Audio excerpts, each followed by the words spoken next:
Parfois difficile aux auxiliaires de comprendre l'importance de ne répéter que le messager.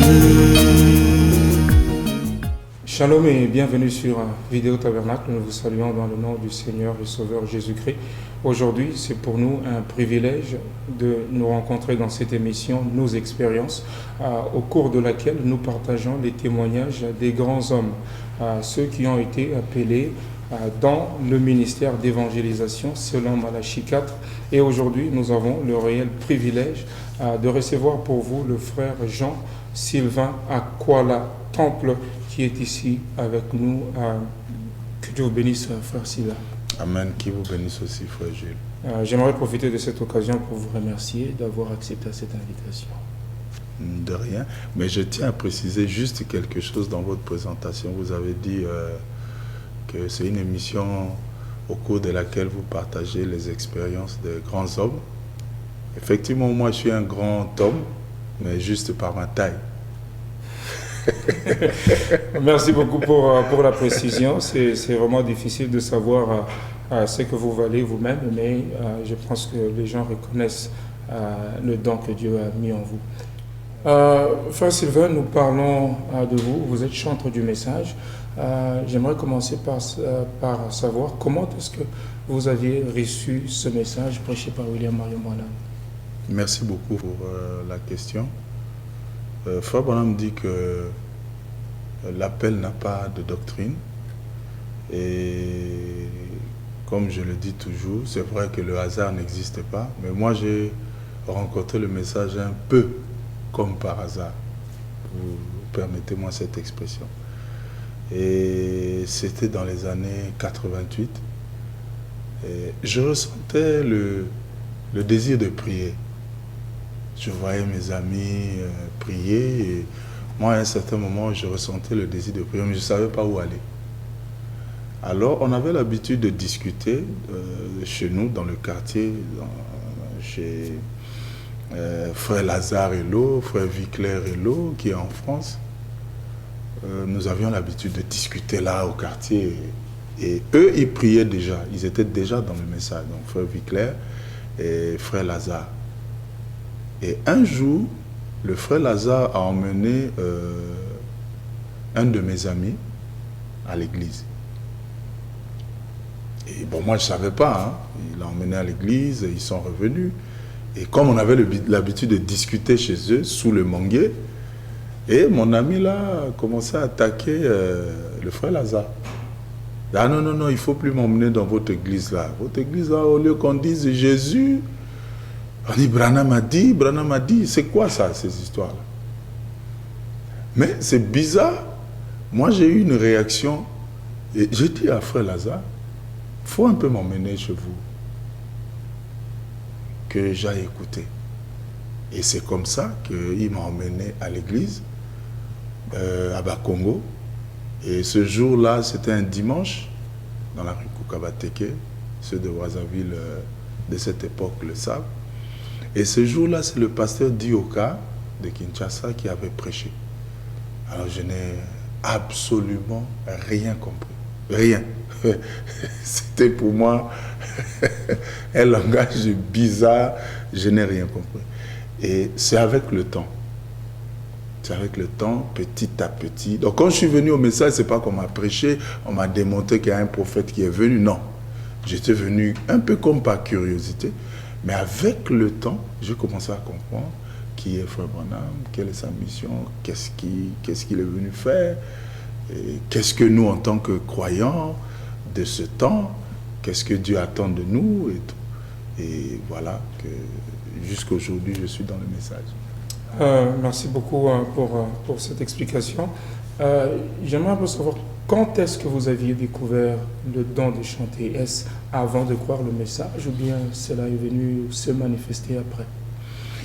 C'est dans le message. Mais avant que je ne croie, parce que dans ma famille, nous sommes une famille, on va dire, d'artistes. J'ai mes grands frères qui ont joué à la musique du monde et tout. Donc, à l'époque, je m'intéressais un peu à la guitare. Et j'ai un beau-frère à l'époque qui était Rastaman, et chez qui j'allais apprendre la guitare. Il m'a montré 2 notes, il m'a enseigné 2 notes, le Do et le Sol. Mais après, je n'y allais plus. Mais j'avais gardé ces notes-là, je n'y allais plus, et puis bon. Quand j'ai rencontré le message, et comme tout le monde, hein, j'ai trouvé déjà des grands frères qui chantaient à l'époque. Le frère Danda, c'était très fort. Le frère Lifoko, c'était très fort. Le frère Kassongo, le vieux Kwete, tous ces gens-là qui chantaient. Le grand frère Wadié, j'ai découvert un peu plus tard. Alors, comme tout chrétien, vous chantez les chansons sans être un musicien. Donc moi, je chantais comme ça, je chantais les chansons des frères. Mais il m'est revenu que je connaissais 2 notes. Alors je me suis dit, bon, est-ce que je ne peux pas chanter ces chansons en utilisant les notes que je connaissais? Et j'ai commencé à gratter, comme mon grand frère avait une guitare, j'ai commencé à gratter. En grattant, moi-même, j'ai découvert le Fa, que je ne connaissais même pas le nom. J'ai découvert le Fa, et curieusement, ça s'est combiné avec les 2 notes. C'est la même gamme. Et c'est comme ça que j'ai commencé à interpréter les chansons des grands frères, juste avec la gamme de Do. Parfois, c'est pas ça, c'est trop, mais je ne connaissais pas une autre gamme que celle-là. Donc, c'est comme ça que j'ai interprété, petit à petit. J'ai commencé à m'améliorer à la guitare. Jusque-là, je ne savais pas que j'allais chanter. Mais avec le temps, j'ai commencé à remarquer que quand je venais à l'église, quand le pasteur prêchait, c'est comme s'il y a quelque chose qui tournait en moi, qui voulait composer en fonction du thème que je venais d'écouter. Et c'est comme ça que, bon, j'ai composé ma première chanson et tout. Et les gens ont commencé à aimer. 2e, 3e, 4e, jusqu'à ce que je me retrouve maintenant avec frère Jules. Il me pose des questions. Merci beaucoup. Vraiment, c'est une merveilleuse histoire. Parlez-nous un peu de votre première composition. Est-ce que vous vous rappelez du titre? Quel était le fond et l'inspiration de ça? Voilà, le premier titre, en réalité, ça c'est comme une biche blessée. Comme une biche blessée, court vite vers des cours d'eau et tout, pour faire cesser son hémorragie. Et j'aimerais apporter une précision, parce qu'à l'époque, quand je l'ai composé, le grand frère Lifoko a écouté cette chanson. Et quand il a écouté, parce qu'au départ, je chantais ça, attendez, je peux jouer ça rapidement. Et je jouais ça comme ça. Jésus, je viens, moi je viens à toi. Toi la fontaine d'eau vive, pour faire cesser mon hémorragie du péché. Quand il a écouté, il dit non, tu ne peux pas dire hémorragie du péché. J'ai dit, ah, pourquoi grand frère? Il dit non, parce que frère Branham me dit que la vie se trouve dans le sang. Donc l'hémorragie qui se passe dans la biche, ça veut dire que c'est sa vie qui est en train de partir, elle meurt. Donc quand tu pêches, c'est la vie qui part, tu meurs. Donc tu ne peux pas parler de l'hémorragie du péché, mais de l'hémorragie de la vie. Et j'ai changé, j'ai commencé à chanter. Pour faire cesser mon hémorragie de la vie. Donc les gens qui ne connaissent pas, c'est le grand frère Lifoko qui m'avait conseillé de changer ça et j'avais changé. Ok, merci beaucoup. Vous aviez dit que vous aviez commencé par interpréter les chants des gens avant de commencer à composer. Quels sont les artistes que vous aviez interprétés ou bien que les artistes qui vous ont peut-être plus marqué, des chants desquels vous interprété leurs chants? Non, je les ai cités. J'interprétais le frère Kassongo, le frère Lifoko, le frère Danda, un peu moins le vieux Kouété. Voilà, donc j'ai interprété leurs chansons comme ça. Quand on était avec des frères, je pouvais jouer ça, ça réjouissait les gens, on chantait ensemble et tout. Donc voilà ce qui s'est passé à l'époque.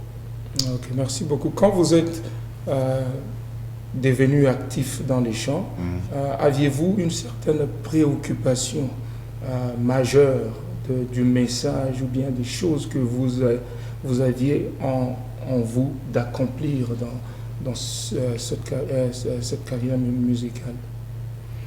Bon, ma préoccupation en réalité, c'est de faire en sorte que, à travers les chansons, que le message de Frère Branham soit connu. Vous savez, il y a quelqu'un qui m'a rendu un témoignage, c'est un journaliste de la RDC, qui m'a dit, nous on pensait à l'époque que le message de Branham, c'était de l'occultisme. Exactement comme la rose croix, ces choses-là. Nous, on pensait que c'était ça. Parce que quand on passait devant Shekinah, on voyait un aigle, on trouvait ça tellement bizarre que, non, on trouvait que c'était de l'occultisme. Mais quand nous avons commencé à écouter vos chansons, les chansons de Frère Lifoko, des chansons à toi, nous avons compris que des gens ne peuvent pas être des occultistes et chanter Dieu à ce niveau. Vous comprenez? Donc, moi, ma préoccupation en tant que croyant du message, c'est de faire en sorte que le message soit véhiculé à travers les chansons. De la manière la plus simple, que les gens puissent comprendre qu'il y a un message que Dieu nous a envoyé en ce temps du soir, qui n'a rien à voir avec l'occultisme, qui n'a rien à voir avec la franc-maçonnerie, qui n'a rien à voir avec tout ce qui est sombre. Mais c'est plutôt la lumière qui est apparue en ce temps du soir. Donc voilà ma préoccupation majeure, c'est de contribuer autant que faire se peut à la diffusion du message à travers la chanson. Vous aviez peut-être pris longtemps avant d'entrer en studio. Oui. Est-ce que vous trouvez que vous aviez changé? Il y a eu un changement du style avant le studio et après? Non, s'il y a eu changement par rapport à ce que je faisais avant, ce n'est pas à moi de le dire. Ce n'est pas à moi de le dire. Bon, moi je vais vous dire, c'est resté la même chose. En tout cas, c'est ce que je pense. Mais ce que je pense n'a pas trop d'importance. C'est ceux qui écoutent qui peuvent dire non, Frère Sylvain a changé. Ou Frère Sylvain, non, il est resté. D'ailleurs, quand nous avons fait le concert le dimanche passé, il y a un pasteur, deux pasteurs. Il y a un qui m'a dit, en tout cas, Frère Sylvain, ça n'a pas changé. C'est la même chose, bien que ce soit un concert, mais c'est la même chose.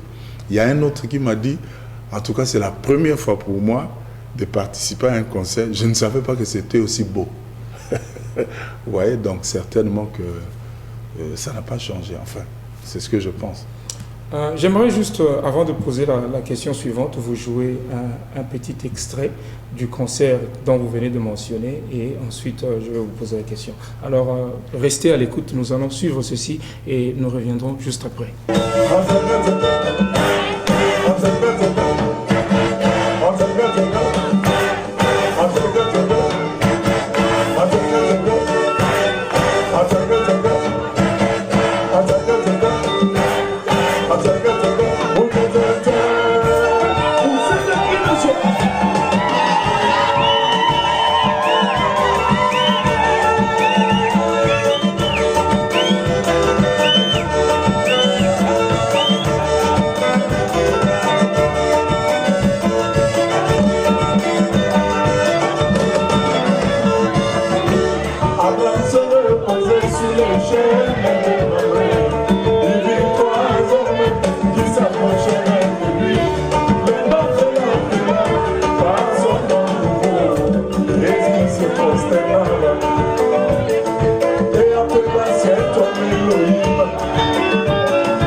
Sylvain, nous venons de suivre cette chanson, Quand tu regardes, que vous avez interprétée dans le concert. Nous trouvons là-bas qu'il y a un cri qui est vraiment captivant, c'est le zinguin zinguin. Alors, je ne sais pas si je le prononce correctement, mais qu'est-ce que ce cri-là signifie et c'est en quelle langue? Bon, en fait, c'est un cri qui ne signifie pas grand-chose. Mais je vais vous expliquer l'histoire d'où ce cri vient. Il y a le frère Kassongo, le grand frère Kassongo, qui a chanté la chanson Cameroun Takatifu. Cameroun Takatifu, Ilonani Mwako. Si le Saint-Esprit. Voilà. Et donc, dans cette chanson, il y a le pianiste qui joue d'une certaine façon. Et dernièrement, à une campagne que le pasteur Baouti avait organisée à Kinshasa, nous étions invités avec le grand frère Kassongo. Et le grand frère avait chanté cette chanson-là, Cameroun Takatifu. Mais ce jour-là, je crois que son pianiste attitré n'était pas là. Et il a joué verbalement, vocalement, ce que son pianiste avait l'habitude de jouer. Mais lui, il l'a fait avec sa voix. Et il a dit « Dzenga, dzenga, dzen, dzen, dzen, dzenga, dzenga, dzen, dzen, dzen, dzen » et on dansait. Dzen, dzen, dzen, dzenga, dzenga, dzen, dzen. Et moi, j'ai trouvé que c'était beau. Et quand je suis venu chanter « Quand tu regardes », j'ai voulu imiter le grand frère. Mais quand j'ai joué, et voilà que j'ai pris le cri du grand frère, j'ai adapté ça à ma chanson et j'ai mis « Dzenga, dzenga, dzen, dzen, dzen ». Okay. C'est tout. Il y a vraiment, vraiment une histoire qui correspond. Ouais. Il y a un dicton que Mabina et Utina Lola. Est-ce que vous partagez cet avis? Bon, Mabina et Utina Lola, mais ce qui est sûr pour moi, c'est qu'au ciel on danse. Est-ce que ça vient du ciel? Est-ce que ça vient d'ailleurs? Je ne veux pas trop m'avancer là-dessus, mais je sais qu'au ciel, on danse. David, quand il a vu l'arche de l'Alliance revenir, il a oublié qu'il était roi, il a dansé. D'ailleurs, sa femme s'est un peu moquée de lui, Dieu n'avait pas aimé ça. Donc je crois qu'avec toutes les grandes promesses que Dieu a accomplies en ce temps du soir, je ne vois pas comment on ne peut pas danser. Les choses que les Daniel voulaient voir, Dieu leur a dit, va te reposer, c'est pas pour toi. Ça va s'être révélé au temps de la fin. À ce moment-là, la connaissance augmentera. Donc nous vivons ce temps. Et Frère Branham dit, s'il y avait un temps, si Dieu pouvait me demander de choisir dans quel âge je devais vivre, je choisirais cet âge, parce que c'est l'âge le plus glorieux. Donc je ne vois pas comment on ne va pas ne pas danser pour le Seigneur. Toutefois, le faire dans les normes. Vous voyez, non? Okay. Parlez-nous un peu de l'album Destination. Ça fait trop de temps que les gens attendent. Est-ce que vous avez les nouvelles informations de quand est-ce qu'on peut espérer avoir cet album entre nos mains? Ok. En fait, il était question que cet album soit mis sur le marché en décembre, janvier. Mais malheureusement, nous avons eu un contretemps parce que habituellement on faisait les duplications en France. Mais cette fois-ci, on a voulu faire la duplication en Chine parce que c'est un peu moins cher. Et donc on a eu un retard à l'allumage parce que les produits n'ont finalement quitté la Chine par bateau qu'il y a, je crois, à peu près 2 semaines et demie ou 3 semaines. Donc c'est ça qui nous a un peu retardé dans la sortie de l'album. Mais c'est déjà en route. Donc d'ici la fin du mois, peut-être début mois de mai, ça pourra déjà arriver au Congo et puis on verra comment renvoyer ça ici en Europe pour que vous puissiez en disposer. Et d'ailleurs, j'aimerais vous remercier pour le clip de promotion que vous avez balancé sur votre site, le clip sur Talabena. C'est un chant qui est compris dans l'album? Dans l'album, c'est d'ailleurs le premier chant. Et combien de titres y a-t-il dans l'album? Nous avons 8 titres, malheureusement. Je dis malheureusement parce que j'aurais voulu faire plus. J'avais voulu faire à peu près 12 chansons. Mais bon, vous savez que nos chansons sont un peu longues. On a tellement de choses à dire que bon, on ne pouvait pas faire plus. Donc, on n'en a fait que 8. Mais je crois que le peuple de Dieu sera content en écoutant ces chansons-là. Y a-t-il parmi ces 8 chansons une que vous aimez le plus? Une que j'aime le plus, je ne sais pas, je les aime toutes. Je les aime toutes. C'est un peu comme demander à un papa quel est l'enfant qu'il aime le plus parmi ses enfants. Bon, ça peut arriver aussi, hein. Mais j'aime toutes ces chansons-là. Et parmi ces chansons, nous avions eu la chance d'écouter Répéter le Messager, Oui. qui est un des titres que vous avez interprété dans le concert, Oui. que j'aimerais juste donner à ceux qui nous suivent l'occasion de le suivre avant de revenir. À tout à l'heure, nous vous balançons quelque chose. À tout de suite.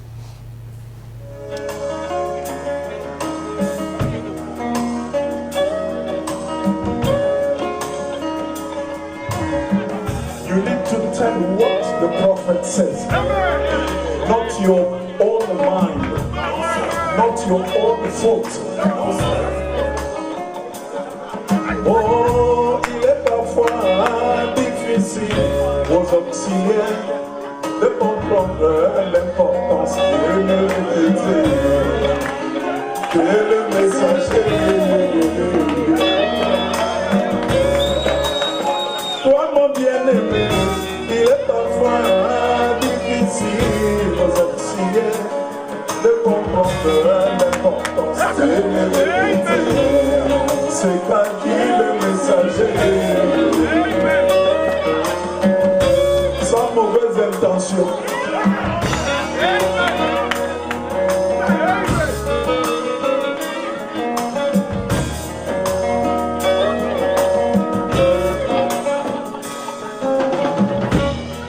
Toi mon frère prédicateur, aussi puissant que tu peux être, n'oublie pas que tu n'as pas de message à nous donner.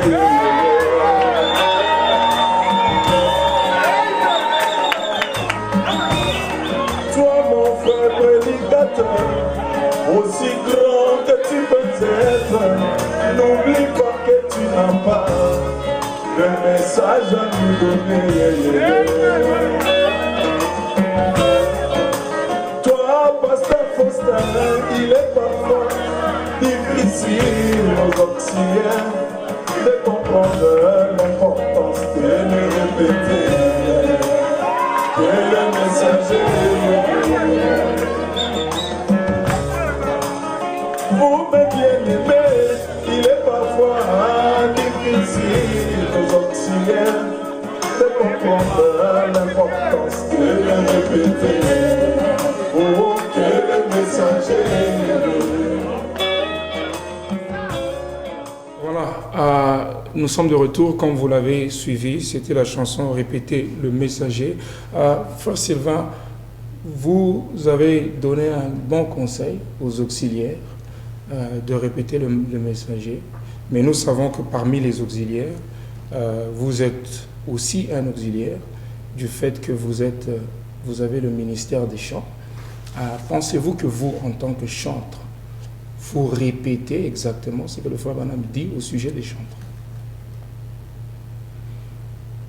Bon, jusque-là, je n'ai pas trouvé quelqu'un qui m'a dit le contraire. C'est pour ça que je disais tout à l'heure, mon avis n'a pas trop d'importance. C'est plutôt les gens, vous les observateurs, vous en tant que journaliste, vous pouvez dire non, mais frère Sylvain, ici vous avez dit ça, est-ce que c'est frère Branham qui le dit? Pour l'instant, je pense que je fais de mon mieux pour soutenir ce message en diffusant ce que frère Branham a dit au travers des chansons. En tout cas, c'est mon avis. Mais comme je le dis, mon avis ne compte pas. Vous aviez dit il y a quelques minutes qu'il y a trop de choses à dire dans l'album et les chansons sont longues. Mais nous avons trouvé, la plupart des gens ont trouvé que parfois les musiciens ont tendance à expliquer dans les chants. Quelque chose que nous avions vu vous-même faire dans le concert. Parfois vous coupez la chanson et vous commencez à expliquer. Est-ce que c'est quelque chose qui est recommandé dans le message ou bien c'est quelque chose, pourquoi vous le faites de cette manière? Non, j'explique ce que je dis parce que ce que nous disons n'est pas forcément compris par tout le monde. C'est pourquoi nous devons expliquer ce que nous disons. Je vous prends un exemple. Dans la chanson « Je veux être comme Jésus », je dis, en ce temps de la fin, il a marché, mis pour Jésus, il a marché à Kentucky. Nous l'avons vu s'identifier dans la vie de William Branham, lui qui est notre messager, et nous devons être immergés dans la vie de cet homme de Kentucky. Vous savez, il y a des gens qui ont pensé que je disais que nous devons être baptisés au nom de frère Branham. Ils n'ont pas tort, hein? Mal comprendre. Frère Branham dit que mal comprendre, ce n'est pas un péché. Vous pouvez mal comprendre quelque chose, ce n'est pas un péché. Et j'ai eu des questions dans ce sens-là. Ouais. Donc ce que nous disons, ce qu'on nous expliquons, c'est que nous avons la responsabilité de véhiculer un message. C'est la responsabilité que Dieu nous a donnée. Ce n'est pas Dieu qui viendra vous chanter un cantique. Non, non, non. Dieu n'a pas le temps de faire ça. Il a ses agents. Vous ne verrez pas Dieu descendre lui-même là, vous prêcher un sermon. Non, non, non, non. Il a ses agents. Donc, mais nous, les agents de Dieu, que ce soit les prédicateurs, que ce soit les chantres, ils doivent s'assurer que ce qu'ils disent est compris. Voilà pourquoi j'expliquais, par exemple, j'ai dit, est-ce que dans la Bible, il est écrit, quand Dieu parlait aux âges de l'Église, est-ce qu'il a dit, écrit aux anges de l'Église d'Éphèse? Non. Quand je pose cette question, je sais que j'ai quelque chose derrière la tête que je veux faire comprendre. Je veux faire comprendre simplement que au temps de Paul, c'est Paul qui était le messager. Hier, nous avons eu le très grand privilège de visiter l'église de John Wesley, là où il a commencé à prêcher la parole du Seigneur. Mais Wesley, c'est l'ange de cet âge-là. C'est lui qui avait la responsabilité d'apporter la pensée de Dieu pour cette époque-là. Parfois, nous l'oublions. Parfois, nous l'oublions.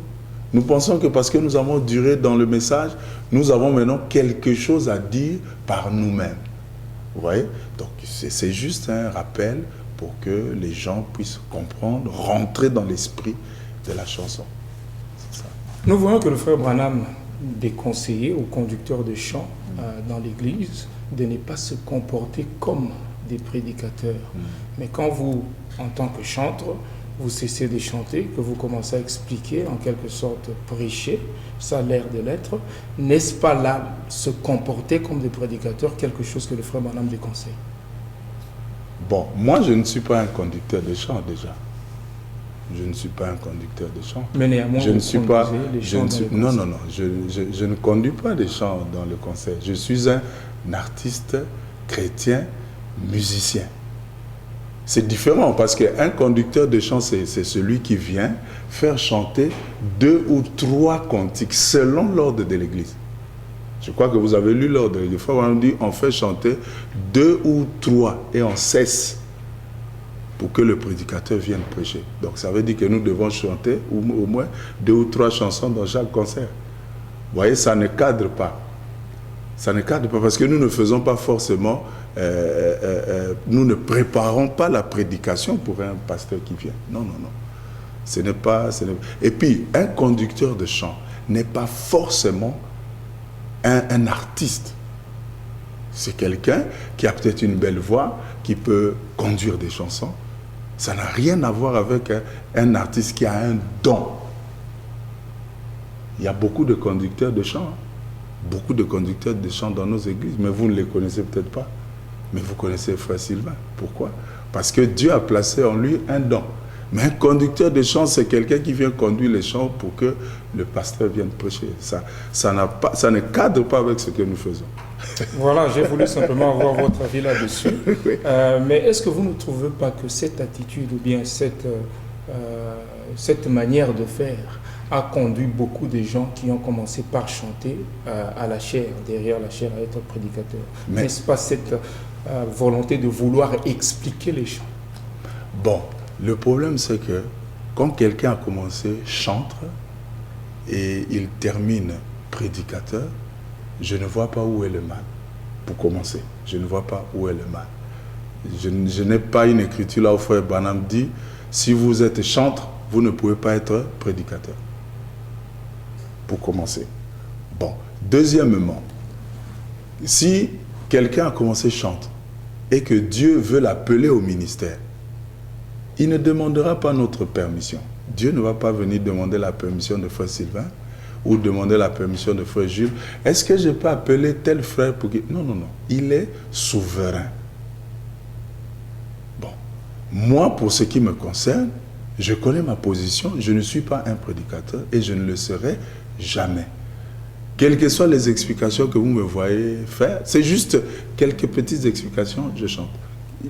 Et je ne le fais pas dans toutes les chansons.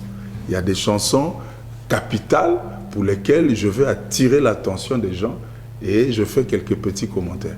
Mais pour ma part, et ça, Dieu me l'a dit, moi je ne serai pas un prédicateur. Donc ne vous inquiétez pas de mes explications. Merci beaucoup, frère Sylvain. Vous avez commencé à chanter, ça fait longtemps. Ouais, est-ce que gagnez-vous un peu quelque chose de vos chants jusque-là? Est-ce que vous avez quelque chose que vous avez bénéficié depuis que vous avez commencé à chanter? Non, si je vous dis que je ne gagne rien, ce serait faux. Nous gagnons un petit quelque chose. Par exemple, moi je suis inscrit au bureau de droit d'auteur du Congo, Brazzaville. Donc, quand les droits d'auteur sont encaissés au niveau du bureau congolais, on me les reverse.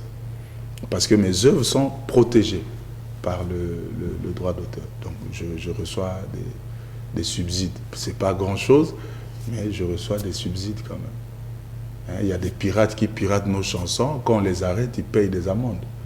Donc, mais dire qu'on gagne chaque jour, non, c'est pas vraiment ça. Mais nous gagnons quand même quelque chose, des petits subsides. Ok. J'aimerais un peu savoir quel est l'impact qu'a eu votre ministère sur votre famille, parce que normalement, nous voyons toujours un musicien seul. Nous ne considérons pas la famille et tout le reste. Quel est l'impact que votre carrière a, des répercussions? Est-ce que cela a eu quelques répercussions sur votre famille, votre épouse et les enfants? À ma famille... Restreint, oui. Bon, je ne sais pas qu'est-ce que je peux dire. C'est une question un peu difficile. Est-ce que ça vous met hors de la famille à tout moment? Est-ce que ça influence d'une manière ou d'une autre? C'est-à-dire le fait que vous êtes invité de partout, Ah oui, vous êtes tout le temps dehors. C'est vrai, de temps en temps, je suis dehors. Et puis bon, ma femme aimerait bien être avec moi, mais ce n'est pas toujours évident parce qu'il y a les enfants qui vont à l'école. Elle est obligée de suivre. C'est vrai que je voyage, c'est vrai que je voyage un peu. Et c'est hier encore que je causais avec ma première fille quand je lui ai dit je rentre tel jour. Je dis, ah, c'est loin. Ouais. Mais bon, on n'y peut rien. On n'y peut rien. C'est le Seigneur qui veut que les choses soient comme ça. Et c'est vrai. Je suis pas souvent, mais je suis un peu absent quand même. Parlez-nous un peu de votre famille. Vous avez combien d'enfants? Je me suis marié en 2004 avec ma chère épouse Nuptia. Et j'ai 3 enfants, 2 filles et un garçon. La première fille, Perena Merveille, aura 10 ans en décembre. Je me suis marié en retard. Hein. La deuxième fille, c'est Loïs Benida. Elle aura 8 ans au mois de juin. Et le dernier, c'est William Arthur, qui a eu 3 ans en mars.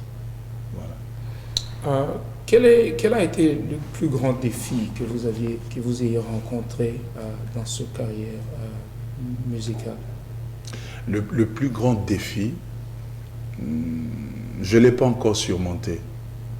Je gère cela tout le temps, tous les jours, chaque minute. C'est de rester soi-même, malgré la notoriété que Dieu peut vous donner. C'est rester soi-même. Et ce n'est pas facile. C'est pas facile. Rester soi-même dans quel sens? Qu'est-ce que vous voulez dire? Ben, rester un frère, comme tous les autres. Ok, simple. Voilà, c'est ça. Rester soi-même. Parce que parfois nous voyons, nous le déplorons, et je le dis à mon corps défendant, parfois les gens qui chantent 2, 3, 4, 5 cantiques, c'est connu, c'est apprécié. Et bon, vous voyez que parfois les gens changent. Pour les avoir au téléphone, c'est pas facile. Il y a maintenant un chargé du marketing qui est là, un responsable de la communication. Vous voyez. Bon, c'est comme si on est maintenant dans le showbiz. Donc c'est un défi quotidien, permanent pour moi. Rester moi-même, rester un frère. Parce que j'ai toujours dit, nous ne sommes pas des stars. Nous ne sommes pas des stars, nous sommes des frères. Et Dieu nous a donné ces dons. Cela ne fait pas de nous plus que les autres qui nous écoutent. Si nous pensons cela, alors nous avons déjà dérouté. Donc c'est ça mon plus grand défi.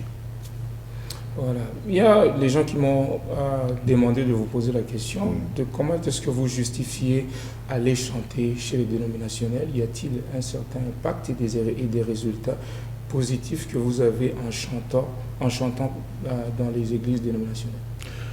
Vous savez, s'il y a des gens qui ont un message à faire entendre, c'est nous. Vous n'allez pas me contredire là-dessus. S'il y a des gens qui ont quelque chose à dire de Dieu ici sur la terre, c'est nous. Nous ne pouvons pas cacher cela. Nous ne pouvons pas cacher cela. Vous savez, le 28 décembre de l'année dernière, j'ai été invité à jouer.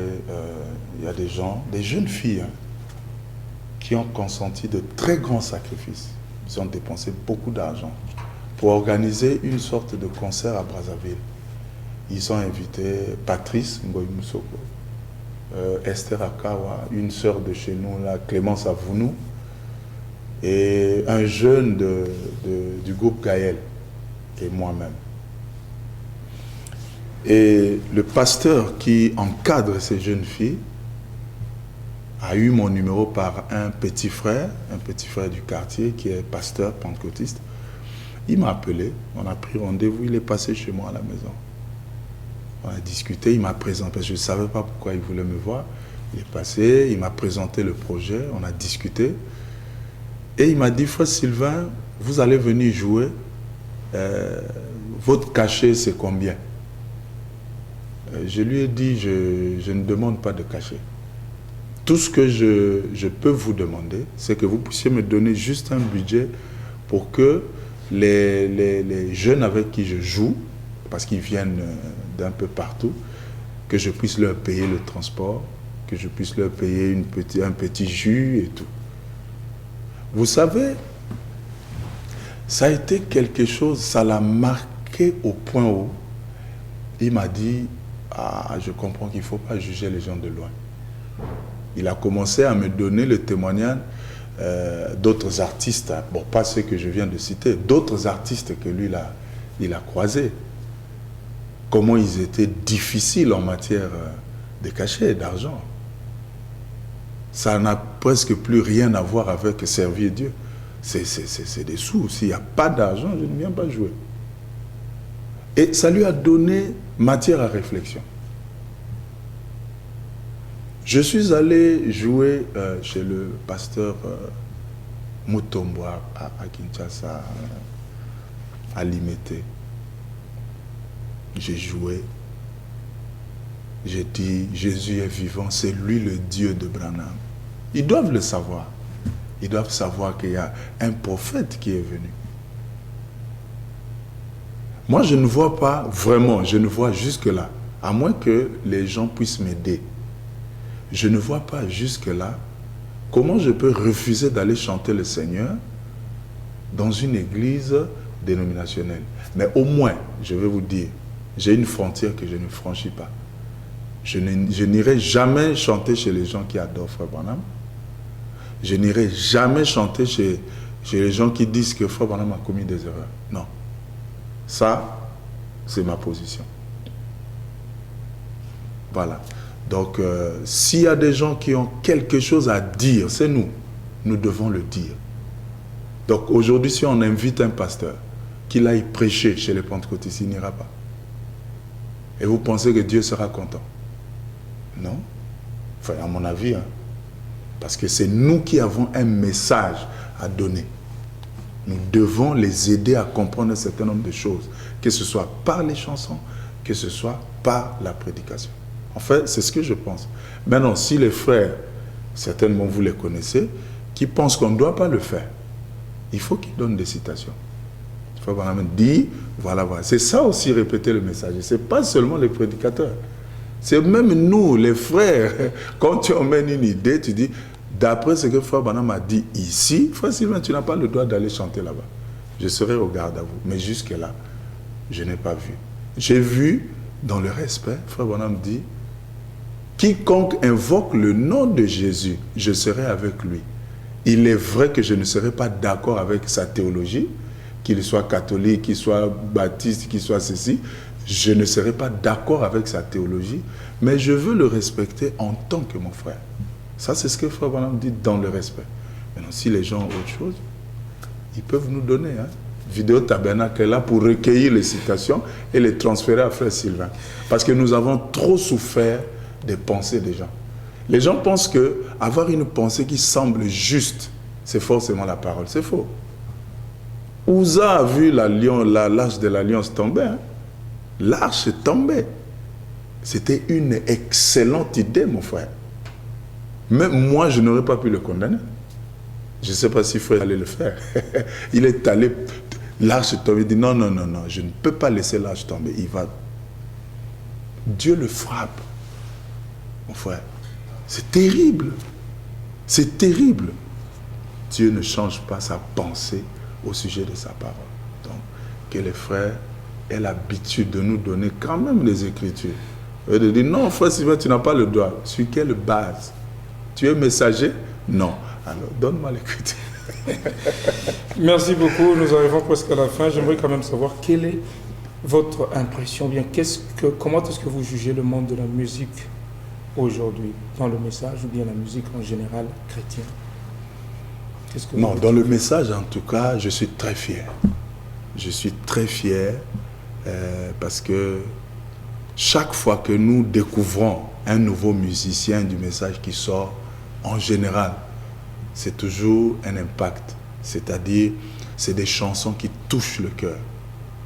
Parce qu'aujourd'hui, comme Frère Branham le disait à l'époque, hein, il est difficile aujourd'hui d'écouter un sermon inspiré. Il est aussi difficile aujourd'hui, là je parle maintenant en général, d'écouter des chants inspirés.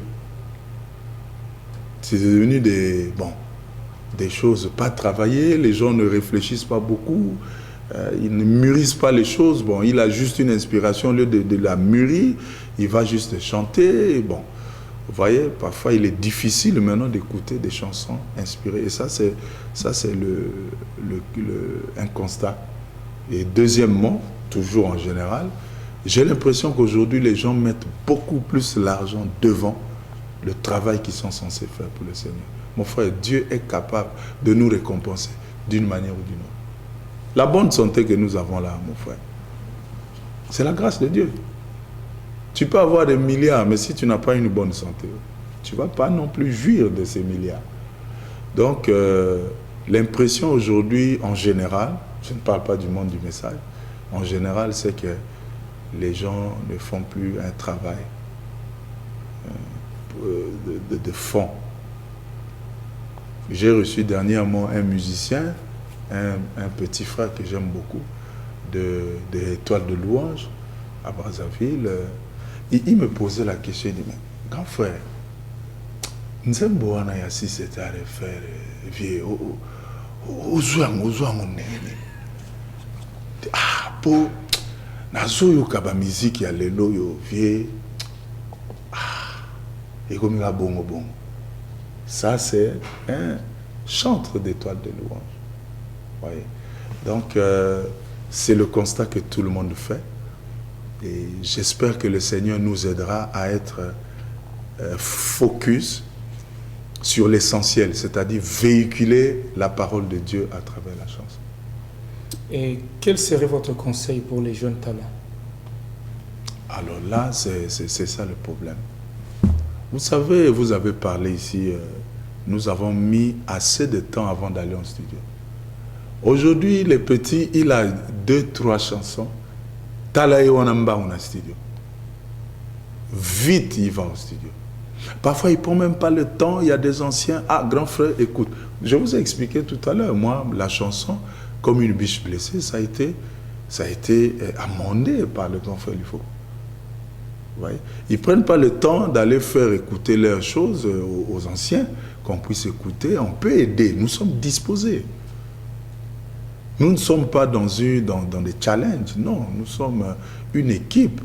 Et dans une équipe, chaque joueur a un rôle très bien précis, très particulier.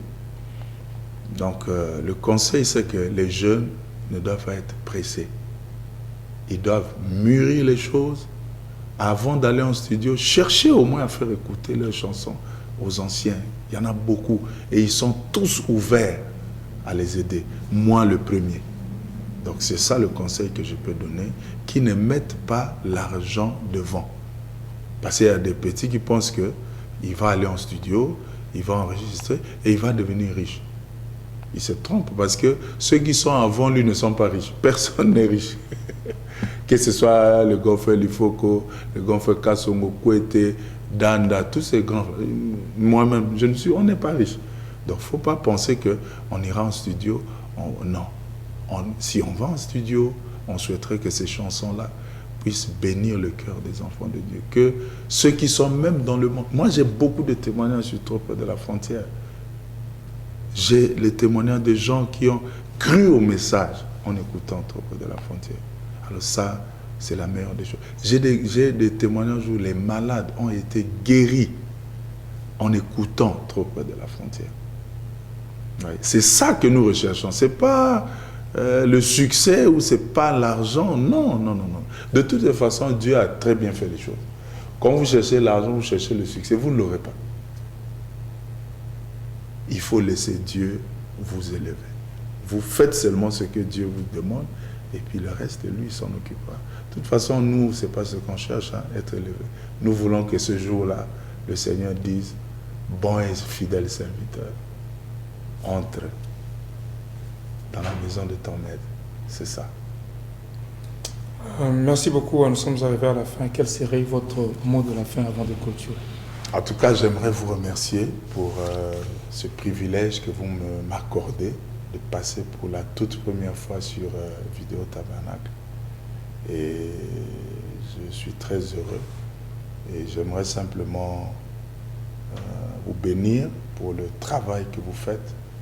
Et à travers ce média nouveau, d'ailleurs, vous atteignez beaucoup plus de foule que même parfois les prédicateurs. Et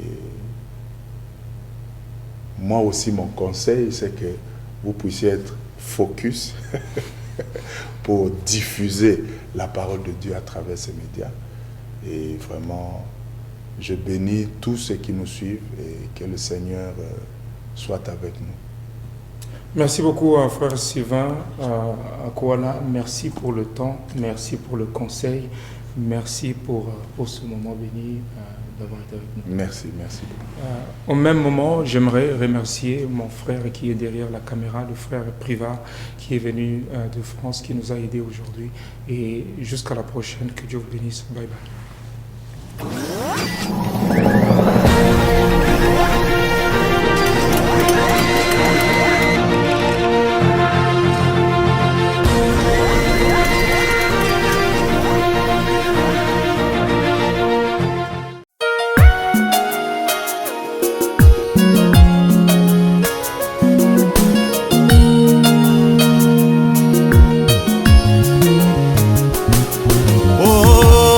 Parfois difficile aux auxiliaires de comprendre l'importance de ne répéter que le messager.